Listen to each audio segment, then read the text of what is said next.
Ya, bismillahirrahmanirrahim. Assalamualaikum warahmatullahi wabarakatuh. Perkenalkan, saya Zahid Hasan dengan 3 NEM terakhir 198, Prodi Hukum Ekonomi Syariah, kelas 4F, Fakultas Syariah. Yang kami hormati kepada Bapak Haq Muhammad Hamka Habibi, SEMA, selaku dosen pengampu mata kuliah Ilmu Ekonomi Perbankan, serta seluruh teman-teman yang kami banggakan. Pada kesempatan kali ini kita akan membahas tentang materi karakteristik perbankan syariah. Baik, yang selanjutnya kita masuk kepada karakteristik. Yang pertama, poin pertama yaitu universal, di mana agama Islam itu bersifat universal, ya. Karena agama Islam itu rahmatan lil alamin. Nah, maka dari itu dalam karakteristik perbankan syariah sendiri universal, bersifat universal. Kemudian poin yang kedua yaitu maslahah. Nah, di mana adanya syariah, turunnya syariah itu digunakan untuk maslahah mursalah. Jadi untuk kemaslahatan seluruh umat, bersifat memiliki kemaslahatan yang banyak. Kemudian poin yang ketiga yaitu variatif. Nah, variatif sendiri ini produk perbankan syariah memiliki karakteristik yang bervariasi, di mana produk-produknya memiliki keunggulan yang masing-masing. Seperti contohnya dalam mudharabah dan musyarakah. Poin yang keempat yaitu keadilan dan transaksi yang jujur. Nah, pada poin keempat ini, suatu keadilan melekat pada karakteristik perbankan syariah, di mana dalam melakukan melakukan bagi hasil itu adanya keadilan di antara kesepakatan tersebut. Nah, transaksi yang jujur itu dilaksanakan juga, dan ini termasuk sebagai karakteristik perbankan syariah. Kemudian poin yang kelima yaitu transparan. Nah, pada produk perbankan syariah ini bersifat transparan juga, jadi transparasi, di mana produk-produknya juga itu memiliki makna untuk transparan dalam bertransaksi ataupun dalam berakad. Nah, poin yang keenam yaitu tentang fasilitas. Nah, pada produk perbankan syariah ini memfasilitasi banyak, ya, karena dengan syariah otomatis banyak juga seperti agama-agama, ya, landasan agama yang masuk untuk memfasilitasi dalam produk perbankan syariah itu sendiri. Yang selanjutnya masuk kepada keunggulan dan daya tarik. Nah, keunggulan dan daya tarik pada perbankan syariah ini kami jelaskan ada 6 poin. Yang pertama, berpihak kepada nasabah. Jadi, setiap akad yang disetujui oleh nasabah kepada pihak bank itu pasti diunggulkan atau dialokasikan, dilebihkan untuk nasabah bagi hasil. Kemudian yang kedua yaitu tentang tahan menghadapi gejolak moneter. Nah, karena pada tahun-tahun selanjutnya otomatis kita memiliki saingan, yang mana saingan tersebut dalam keuangan otomatis akan semakin berkembang pesat. Nah, dan produk perbankan syariah ini mengikuti zaman, jadi tahan menghadapi gejolak moneter. Yang ketiga tentang kebersamaan, di mana dalam setiap tiga orang, yaitu dalam nasabah, kemudian dalam banknya, dan juga yang terakhir itu pada penyelenggara. Nah, ini memiliki akad kebersamaan di antara ketiga ini ketika ada pembagian hasil. Kemudian yang keempat, poin keempat yaitu tentang ikatan emosional yang kuat.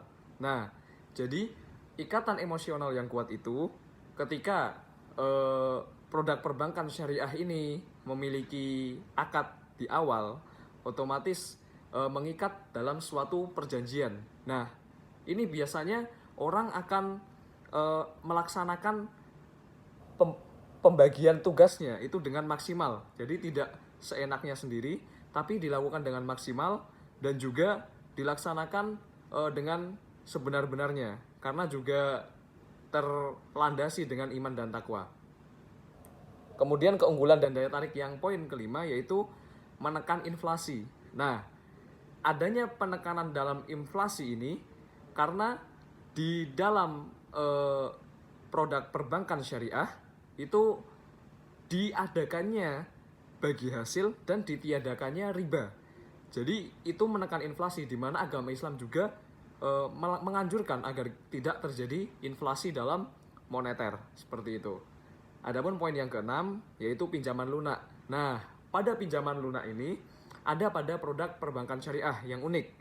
Karena pada pinjaman lunak ini tidak memberatkan kepada nasabah. Seperti itu. Yang selanjutnya masuk kepada kekuatan dan kelemahan perbankan syariah. Yang pertama, kekuatan. Nah, kekuatan pada perbankan syariah ini ada pada kelebihan nasabahnya. Kemudian adanya keterikatan secara religi. Ada fasilitas pembiayaan, kemudian bagi hasil untuk penyimpanan dana, dan juga ditinggalkannya sistem riba. Nah, pada poin pertama pada kekuatan ini mengacu kepada daya, yaitu perbankan syariah memiliki kelebihan nasabah, yang mana nasabahnya juga mengetahui agama Islam. Kemudian pada keterikatan religi, di mana masyarakat Indonesia mayoritas beragama. Untuk fasilitas pembiayaan juga, di Indonesia sudah ada perbankan-perbankan syariah, sehingga untuk bagi hasil penyimpanan dana juga dilaksanakan. Nah, sehingga pada produk perbankan syariah ditinggalkannya sistem riba. Kemudian yang kedua adanya kelemahan. Nah, kelemahan pada produk perbankan syariah ini pada promosi bank yang masih sedikit, kantor-kantor yang masih sedikit, fasilitas yang masih kurang, produk-produknya yang mana pemahaman masyarakat itu kurang dengan produk-produk tersebut karena akses dalam pemberitahuan atau promosi suatu produk itu belum diketahui, walaupun masyarakat Indonesia sudah mayoritas beragama Islam. Yang selanjutnya masuk kepada peluang dan tantangan.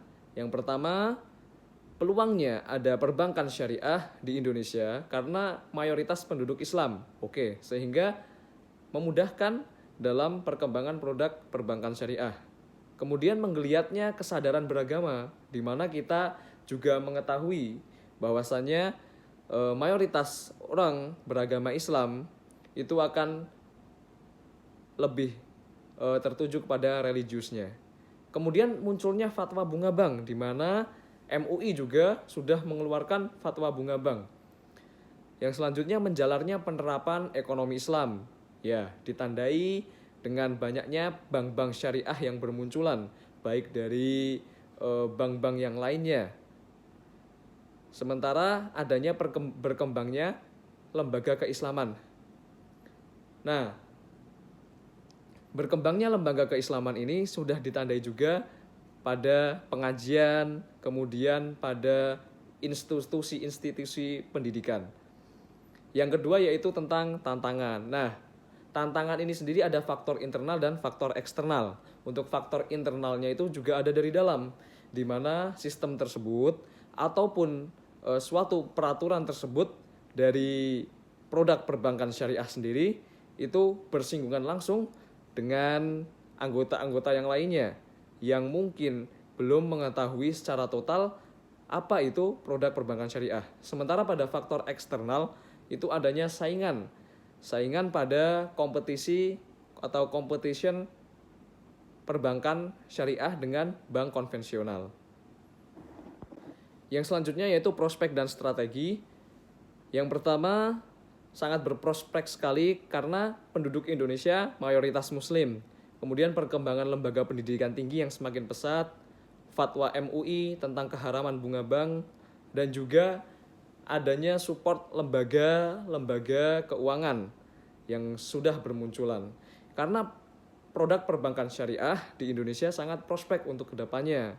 Dengan demikian, apabila dikembangkan lagi untuk memajukan perekonomian di Indonesia dengan dalih syariah, otomatis akan menunjang prospek tinggi dalam produk perbankan syariah. Sementara yang kedua tentang strategi. Nah, strategi ini yang perlu dihadapi untuk kedepannya itu bagaimana? Nah, ini yang perlu. Di mana strategi yang pertama itu mengembangkan hubungan bank. Jadi hubungan bank itu harus dikembangkan karena relasi itu sangat penting sehingga adanya pengembangan hubungan antara bank dengan bank. Kemudian penggunaan big data dan analitik kompleks secara digital. Karena kita mengetahui kedepannya otomatis di zaman-zaman sekarang zaman digitalisasi sehingga diperlukan hal tersebut untuk strategi perbankan syariah. Dan selanjutnya yaitu pemrosesan yang langsung. Jadi pemrosesan cepat otomatis membuat nasabah nyaman dalam menggunakan produk perbankan syariah.